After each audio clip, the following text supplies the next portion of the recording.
Hello, I welcome you all to the 5-day life changing program, or you can say it Introduction to Spirituality.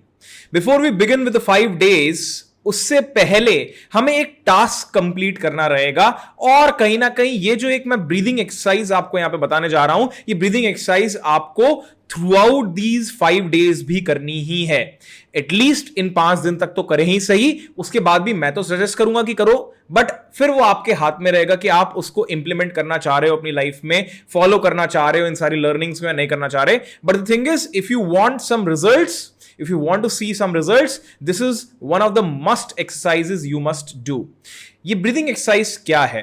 ये breathing exercise बहुत ही simple है। It is a kind of meditation only, but मैं इसको नाम यहां पर through out the 5 days आप notice करोगे कि मैं मेडिटेशन नाम से इसको यहां पर नहीं बोलता हूं, मैं ब्रीदिंग एक्सरसाइज ही बोलूंगा जहां पर भी मैंने इस पर्टिकुलर एक्सरसाइज को रेफर किया है। क्यों मैं ऐसा क्यों कर रहा हूं? दिस इज बिकॉज यहां पर इंडिया में अगर बात करें तो मेडिटेशन के नाम पर बहुत सारे अलग अलग तरह के मेडिटेशन लोग कर रहे होते हैं, अलग अलग तरह के गाइडेड मेडिटेशन कर रहे होते हैं। तो मैं उन मेडिटेशन के ऊपर नहीं जा रहा हूं, बट द थिंग इज, ये जो ब्रीदिंग एक्सरसाइज है ये बेसिकली एक तरह का मेडिटेशन ही है जिसको हम आनापाना मेडिटेशन बोलते हैं।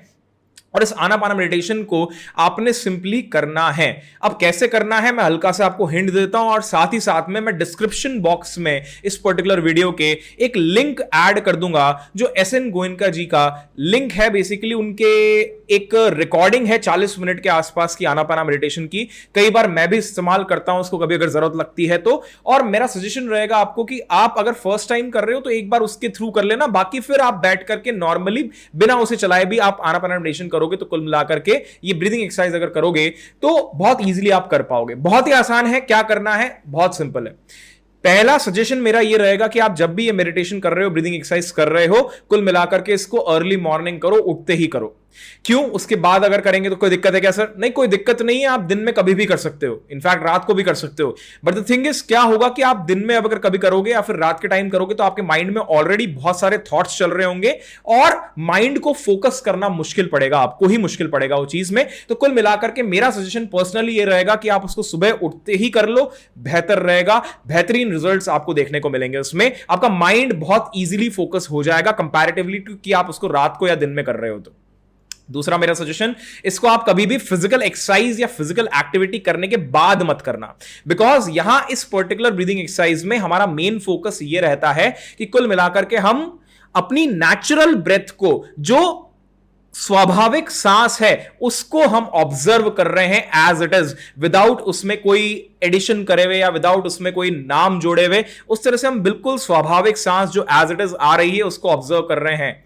तो अगर आप किसी तरह की फिजिकल एक्टिविटी करने के बाद इस एक्सरसाइज को करोगे तो वहां पर एक प्रॉब्लम आएगी माय फ्रेंड। वो प्रॉब्लम ये आएगी कि ऑलरेडी आपकी सांस थोड़ी तेज चल रही होगी और आप स्वाभाविक सांस जो नॉर्मली चलती है उसको ऑब्जर्व ना करके किसी और तेज सांस को ऑब्जर्व कर रहे होंगे। अगर आप फिजिकल एक्टिविटी करने के बाद इस ब्रीदिंग एक्सरसाइज को करते हो, आनापाना मेडिटेशन को करते हो तो कुल मिलाकर के उसके बाद ना करें, उससे पहले कर सकते हैं बट उसके बाद ना करें कुल मिलाकर के।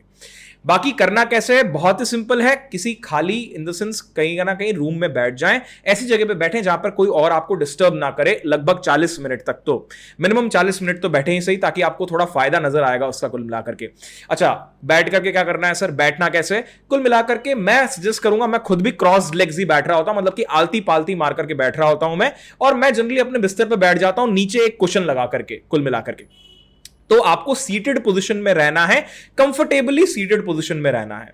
जब आप सीटेड पोजीशन में रहोगे, आपकी जो बैक है वो एकदम स्ट्रेट रहनी चाहिए। अगर आपको बैक में कुछ प्रॉब्लम्स है तो you can take a support also, but आपकी बैक इन जनरल पूरी स्ट्रेट रहनी चाहिए। और पूरे टाइम, वो जो 40 मिनट का समय है, उस टाइम आपकी back through out the process, through out the meditation exercise straight रहनी चाहिए कुल मिलाकर के, through out the breathing exercise. और आपको एक कंफर्टेबल सीटेड पोजीशन में बैठना है, क्रॉस लेग्स पोजीशन में, हाथ आप जैसे रखना चाहें रख सकते हैं। और सिंपली क्या करना है? अपनी ब्रेथ पर फोकस करना है, अपनी ब्रेथ को ऑब्जर्व करना है। फोकस भी नहीं करना है, वुड से ऑब्जर्व करना है। कैसे ऑब्जर्व करना है? इतने पोर्शन में ऑब्जर्व करना है, मतलब कि यहां वाले नाक के ऊपर वाले, यहां वाले पोर्शन से जो अपर लिप है, आपके अपर लिप के ऊपर वाला पोर्शन यहां तक, इसके बीच में आपको बस जो सेंसेशंस हो रही हैं उसको ऑब्जर्व करना है। अगर सांस आ रही है तो आ रही है, सांस जा रही है तो जा रही है, केवल इसको ऑब्जर्व करना है विदाउट लाइक किसी भी तरह का कोई मंत्र नहीं जपना है उसके अंदर, किसी भी तरह के कोई वर्ड नहीं जोड़ने हैं उसके अंदर, प्योर ब्रेथ को ऑब्जर्व करना है एज इट इज। जैसी ब्रेथ आ रही है वैसी ब्रेथ को ऑब्जर्व करना है। उसमें आप टेम्परेचर वगैरह भी ऑब्जर्व कर सकते हो उसका। आप एक चीज नोटिस करोगे कि जब आप सांस ले रहे होते हो उस टाइम पे आपको हल्का ठंडा फील होगा यहाँ पे टेम्परेचर वाइज, और जब आप छोड़ोगे तो थोड़ा सा गर्म फील होगा। क्यों? बिकॉज कहीं ना कहीं अंदर हमारी बॉडी गर्म है ना, आसपास के टेम्परेचर के हिसाब से, उसके हिसाब से देख सकते हो आप, वैसा फील होगा आपको। सिमिलरली साथ ही साथ में आपको ऑब्जर्व करना है कि अच्छा कहां कहां टकरा रही है जब सांस ले रहे हो, तो कि ये भारी छल्ले जो है हमारे नाक के उस पर टकरा रही है, ये आपके जो मुस्टैच वाला रीजन है वहां पे टकरा रही है, कुल मिलाकर के अपर लिप के ऊपर वाला जो पोर्शन है वहां टकरा रही है, अपर लिप पे टकरा रही है जब आप ब्रीद आउट कर रहे हो तो कुल मिलाकर के हमें ये सारी चीजें ऑब्जर्व करनी है एज इट इज। अब जब आप ये काम करने बैठोगे, यहां पर आपको बहुत डिफिकल्टी आएगी माय फ्रेंड। किस तरह की डिफिकल्टी आएगी मैं आपको हल्का सा पहले आइडिया दे रहा हूं, ताकि आप एक अवेयरनेस के साथ बैठो, उस पर्टिकुलर अवेयरनेस के साथ, और छोड़ ना दो एकदम से। भाई डिफिकल्टी इस तरह की आएगी कि हमारा मन जो होता है माय फ्रेंड बहुत चंचल होता है, बहुत ही इस तरह का होता है कि वो इधर उधर बंदर जैसा मन है हमारा, इधर उधर भागता है। और जब वो इधर उधर भागता है तो बेसिकली होता क्या है वहां पर कि कुल मिलाकर के जब आपका मन इधर उधर भागेगा, तो जब इधर उधर भाग रहा है तो कुल मिलाकर के होने क्या वाला है वहां पर? यह होने वाला है कि जैसे ही आप ऐसा सांस को देखना है ऐसे करके बैठोगे, आपका मन किसी और ही थॉट में चले जाएगा, कुछ और ही सोचने चले जाओगे, फिर एकदम से याद आएगा अरे नहीं नहीं नहीं, ब्रीदिंग एक्सरसाइज करनी थी। जैसे ही आपको याद आए, भले वो 2 मिनट बाद आए, 5 मिनट बाद आए, 7 मिनट बाद आए, 10 मिनट बाद आए, जब भी याद आए तो बिल्कुल आराम से उसको वापस से अपनी ब्रेथ पर लेकर के आ जाना। उसमें किसी भी तरह का कोई गुस्सा करने की अपने को नीड नहीं है, इरिटेट हो जाने की नीड नहीं है, क्योंकि कई बार क्या होता है हम इरिटेट हो जाते हैं कि अरे अरे यार ये क्या सोचने लग गया था मैं। ऐसे नहीं करना है, एक्सेप्टेंस देना है उस चीज को कि हाँ ठीक है मेरा मन भटक गया, और एक्सेप्टेंस देकर के वापस से अपनी ब्रेथ पर ध्यान को लेकर के आ जाना है। As simple as that. ये सिंपल साउंड कर रहा है but it is not easy my friend, it is little tough. आपको अभी सिंपल सुनने में सिंपल है और एक्चुअल में है भी सिंपल ही प्रोसेस। सिंपली बस अपनी ब्रेथ को ऑब्जर्व करना है, किसी भी तरह का कोई नाम नहीं जोड़ना है, ये बात ध्यान रखना, किसी भी तरह का कोई मंत्र नहीं जपना है, ये कोई गाइडेड मेडिटेशन नहीं है।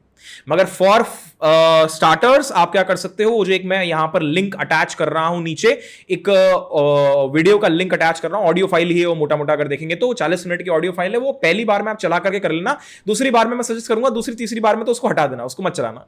आप सिंपली अपनी ब्रेथ को ऑब्जर्व करना बैठ करके, उसको मत चलाना। तो कुल मिलाकर के इस तरह से अपने को ये आनापाना मेडिटेशन करना है, जिसको मैं क्या नाम देकर के रखूंगा throughout the 5 day program, मैं ब्रीदिंग एक्सरसाइज के नाम से उसको बुलाऊंगा। क्योंकि मेडिटेशन के नाम पर यहां पर इंडिया में बहुत सारे कंफ्यूजन होते हैं, लोगों को आप मेडिटेशन बोलोगे तो उनको कुछ और ही समझ में आ जाएगा, इसलिए मैं इसको पर्टिकुलरली नाम क्या दूंगा, breathing exercise, as simple as that. और throughout the 5 day program मैं इसको ब्रीदिंग एक्सरसाइज ही बोल रहा हूं। तो ये एक छोटा सा टास्क रहेगा कि आप ये जो 5 डे प्रोग्राम है इसको अटेंड करो, उससे पहले आपको करना रहेगा, और साथ साथ में तो करते हुए जाना ही है उसको कुल मिला करके। तो ब्रीदिंग एक्सरसाइज के साथ आपको 5 दिन कंटिन्यूड काम करना ही है, डेली करनी ही है। उसके फायदे क्या हैं, क्यों कर रहे हैं सर ये ब्रीदिंग एक्सरसाइज, वो सारी चीजें मैंने 5 डे प्रोग्राम में डिटेल में डिस्कस करी हैं। तो आप देखोगे जब 5 डे प्रोग्राम, तो उसमें डिटेल में आपको सारी चीजें मिलेंगी कि करना क्यों है इस ब्रीदिंग एक्सरसाइज को, इससे क्या फायदा मिल रहा है हमें, और कुल मिलाकर के ऐसे ही क्यों करना है जैसे अभी बोला जा रहा है। तो उन सबको डिटेल में मैंने वहां पर डिस्कस किया है। तो बी पेशेंट, एंड कुल मिलाकर के ये एक्सरसाइज करने के बाद ही आप स्टार्ट करना डे 1 को देखना, नहीं तो आपको डे 1 में शुरुआत में समझ में नहीं आएंगी चीजें क्या है। तो कुल मिलाकर डे 1 को देखना चालू ही तब करना जब ये डे 0 वाली आपने टास्क पूरा कंप्लीट किया है अच्छे तरीके से। टाइम निकालना पड़ेगा, और माय फ्रेंड टाइम देना भी पड़ेगा। अगर अपने माइंड को कहीं ना कहीं कंट्रोल करना सीखना चाह रहे हो, अपने माइंड को कहीं ना कहीं टैकल करना सीखना चाह रहे हो, इमोशंस पे कंट्रोल करना लाना चाह रहे हो, तो ये सारी चीजें करनी पड़ेगी। यहां पर मेडिटेशन की हमें हेल्प लेनी ही पड़ेगी। अगर स्पिरिचुअल पाथ पे आगे जा रहे हैं तो मेडिटेशन कहीं ना कहीं इन ऑन द वे आएगा ही आएगा, ऐसा देख सकते हैं अपन। अपने मन को शांत करने के लिए सीखना है अगर वो चीज, तो कुल मिलाकर के क्या करना है, एज सिंपल एज दैट, अपनी स्वाभाविक सांस, नेचुरल ब्रेथ को ऑब्जर्व करना है। मन भटकेगा आपका, हो सकता है कि 45 मिनट जब बैठोगे या 40 मिनट जब बैठोगे तो मुश्किल से 1 मिनट, वो भी बीच बीच के 10-10 सेकंड, कि जब याद दिलाया कि अच्छा यहां पे सांस को ऑब्जर्व करना था, तब आकर के अटके 10 सेकंड सांस को देख रहे होंगे, ऑब्जर्व कर रहे होंगे, फिर कहीं भटक जाएगा मन, कोई दिक्कत नहीं है। इतना ही होता है पहली बार में बैठोगे तो 40 मिनट में मुश्किल से 1 मिनट एक्चुअल में माइंड आपका ब्रेथ पे रहेगा आपकी। बट उसमें परेशान होने वाली कोई बात नहीं है। ओवर द टाइम जैसे जैसे आप प्रैक्टिस करते जाओगे ये टाइम ऑटोमेटिकली बढ़ता चला जाएगा। और मेरा भी बढ़ा, मैंने भी ये काम काफी टाइम से कर रहा हूं, लगभग मेरे को 5 साल हो चुके हैं और ये काम मैं तब से कर रहा हूं एंड लगातार धीरे धीरे धीरे धीरे वो टाइम मेरा बढ़ रहा है। तो कुल मिलाकर के आपने इस तरह से इस एक्सरसाइज को करना है और उसके बाद ये टास्क कंप्लीट करने के बाद ही फिर आप डे 1 को स्टार्ट करें। ये मेरा सजेशन रहेगा। बाकी आपको किसी भी तरह के डाउट्स हैं तो आप कमेंट सेक्शन में भी नीचे डाल सकते हैं या फिर मेरे को पर्सनली कांटेक्ट भी कर सकते हैं। आप कांटेक्ट करिए, मैं आपको बनना उसमें आंसर करूंगा उसके, और I will be happy to clear all the doubts related to this particular thing. बाकी ये करने के बाद ही आप डे 1 को चालू कीजिएगा। So this is the breathing exercise what you have to do, as simple as that. And I am attaching the link below, तो उस लिंक को एक बार जाकर के पहली बार में उसकी हेल्प से कर सकते हो आप। वो जो वीडियो है मतलब कि ऑडियो फाइल है उसकी मदद से कर सकते हो। वो गाइडेड फाइल है एक्चुअल में, उसमें आपको और क्लैरिटी आ जाएगी। सो this is the Anapana meditation या ब्रीदिंग एक्सरसाइज जो आपने करनी है। जय श्री कृष्ण। मिलते हैं डे 1 में।